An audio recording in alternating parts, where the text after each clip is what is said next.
প্রয়াত হলেন কলকাতা পুলিশের প্রাক্তন আইজি পঙ্কজ দত্ত। কিন্তু এই দূরে পুলিশ অফিসারের মৃত্যুর জন্য দায়ীকে খোলসা করলেন রাজ্যের বিরোধী দলনেতা শুভেন্দু অধিকারী। পঙ্কজ দত্তের মৃত্যুতে শোক প্রকাশ করলেন তাঁর আইনজীবী জয়ন্ত নারায়ণ চট্টোপাধ্যায়। জানালেন, বাঙালির ভাগ্যাকাশ আজ মেঘাচ্ছন্ন। বললেন, বাঙালির আজ বড় ক্ষতি হয়ে গেল, ক্ষতি অপূরণীয় এক ক্ষতি। প্রশ্ন হচ্ছে, কেন তুলে নেওয়া হয়েছিল পঙ্কজ দত্তের নিরাপত্তা?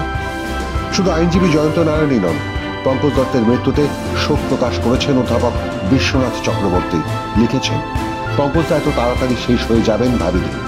আমার বারবার মনে হচ্ছে মানুষটা শেষ হয়ে গেল না, আমরা মানুষটাকে শেষ করে দিলাম। শোক প্রকাশ মন্তব্যে এমন সংশয় কেন বলুন তো?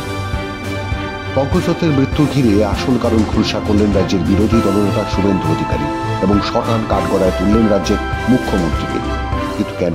মমতা ব্যানার্জি তাই ৭৩ বছরের একজন রিটায়ার্ড আইপিএস সৎ অনেস্ট পুলিশ অফিসার, আইজি র্যাঙ্কে রিটায়ার্ড করেছেন।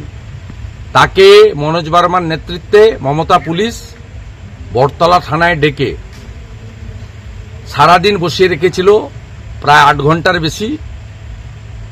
এক কাপ চা তো দূরের কথা, এক গ্লাস জল পর্যন্ত দেয়নি। তিনি মানসিক চাপে, উচ্চ রক্তচাপে, হাই প্রেসারে ভুগছিলেন। বেনারসে গিয়ে এই ধরনের সংকটজনক অবস্থার মধ্যে পড়েছেন। বারাণসীর থিওফিজিক্যাল সোসাইটি অফ ইন্ডিয়ার অনুষ্ঠানে বক্তৃতা দিতে গিয়ে অসুস্থ হয়ে পড়েছিলেন পঙ্কজ দত্ত। সেই অনুষ্ঠানেই সেরিব্রাল অ্যাটাক হয় পঙ্কজ দত্তের। নাক মুখ দিয়ে শুরু হয় রক্তক্ষরণ। গুরুতর অসুস্থ অবস্থায় তাকে নিয়ে যাওয়া হয় বারাণসীর এক হাসপাতালে। তখনই এক স্যান্ডেলে রাজ্যের বিরোধী দলনেতা শুভেন্দু অধিকারী লিখেছিলেন, অবসরপ্রাপ্ত আইপিএস অফিসার পঙ্কজ দত্তের গুরুতর অসুস্থতার খবর শুনে আমি বিব্রত বোধ করছি। বারাণসীতেই 1 মাসের বেশি সময় ধরে ভর্তি থাকার পর আজ তিনি শেষ নিঃশ্বাস ত্যাগ করলেন। কলকাতা পুলিশের প্রাক্তন আইজি পঙ্কজ দত্তের অসুস্থতা নিয়ে মুখ খুলেছিলেন বিরোধী দলনেতা শুভেন্দু অধিকারী। শটান প্রশ্ন ছুড়েছিলেন রাজ্যের পুলিশ মন্ত্রী মমতা বন্দ্যোপাধ্যায়ের দিকে। কেন এত মানসিক হেনস্থা সহ্য করতে হয়েছিল পঙ্কজ দত্তকে? আরজিকর কাণ্ড নিয়ে মন্তব্য করার জন্য কেন তাকে সমন পাঠিয়ে ডেকে আনা হয়েছিল একটা পুলিশ থানায়? একজন জান্ত্রাল পুলিশ অফিসার যার উপস্থিতিতে একদিন জলজল করত লালবাজার, থানায় ডেকে একজন সাধারণ চোর গুন্ডা পকেটমানি ট্রিটমেন্ট কেন দেওয়া হলো তাকে? দীর্ঘক্ষণ চা জল ছাড়া বসিয়ে রাখা হলো বাইরে দীর্ঘক্ষণ।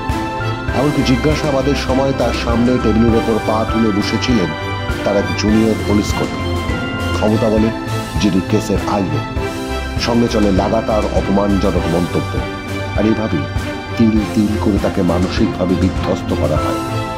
তারপর দীর্ঘক্ষণের জিজ্ঞাসাবাদের পর থানার সামনে তাকে হেনস্থা করে বটতলা থানার পেটুয়া কিছু মহিলা, যাদের ডেকে আনা হয়েছিল পুলিশের নির্দেশে। পঙ্কজবাবু বেরিয়ে আসার পর সেখানে চলে আরেক দফা হেনস্থা। কেন বাইরের লোকজন মহিলাদের জড়ো করিয়ে থানার বাইরে হেনস্থা করানো হয়েছিল এই প্রবীণ একজন মানুষকে? সবটাই কি পুলিশি আক্রোশ, নাকি রাজ্যের মুখ্যমন্ত্রীর বিরুদ্ধে কড়া সমালোচক হিসেবে তাকে শাস্তি দিয়েছিল কলকাতা পুলিশ? কথায় বলে, কাক কাকের মাংস খায় না, কিন্তু পুলিশ পুলিশের মাংস খায়। সত্য ছুঁয়েছে পঙ্কজ দত্ত, কলকাতা পুলিশের প্রাক্তন আইজি, দুধে পুলিশ অফিসার। মমতা বন্দ্যোপাধ্যায়ের বিরুদ্ধে কথা বলাই কি তার ছিল একমাত্র দোষ? যিনি তার নিজের কর্মজীবনের বেশিরভাগ সময় এই পুলিশ অফিসার কাজ করেছিলেন বামফ্রন্ট সরকারের আমলে। সেখানেও দফায় দফায় সরকারি সিদ্ধান্তের সঙ্গে তার পুলিশি সত্তার মেলবন্ধন হয়নি। সেখানেও বাম সরকারের অনেক কাজের কড়া সমালোচক ছিলেন এই প্রাক্তন আইজি।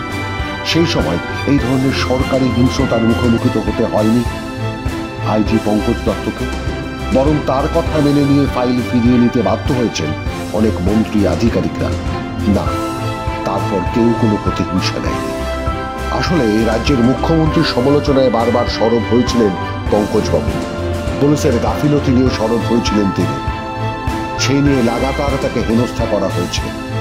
মমতার পাশাপাশি কলকাতা পুলিশও পঙ্কজ দত্তের শারীরিক অবস্থার অবনতির জন্য দায়ী বলে অভিযোগ করেন শুভেন্দু অধিকারী। আরজিকর কাণ্ডে কলকাতা পুলিশের নিন্দা করেছিলেন পঙ্কজ দত্ত।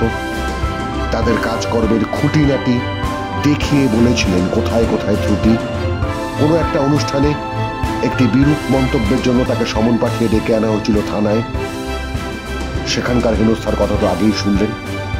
তাহলে এই প্রতিহিংসা কি প্রাপ্য ছিল একজন প্রবীণ আইপিএস অফিসারের? স্বাভাবিক কারণে এই পঙ্কজ দত্তের মৃত্যু এক শোকের বাতাবরণ তৈরি করেছে, কিন্তু একটি শিক্ষাও দিচ্ছে বর্তমান আইপিএস অফিসারদের, যারা মুখ্যমন্ত্রীর তল্পিবাহক হিসেবে এখনো কাজ করছে। পান থেকে চুল খসলেই তারাও কিন্তু একদিন পঙ্কজ দত্ত হয়ে যেতে পারে। মাধ্যম ব্যুরো রিপোর্ট।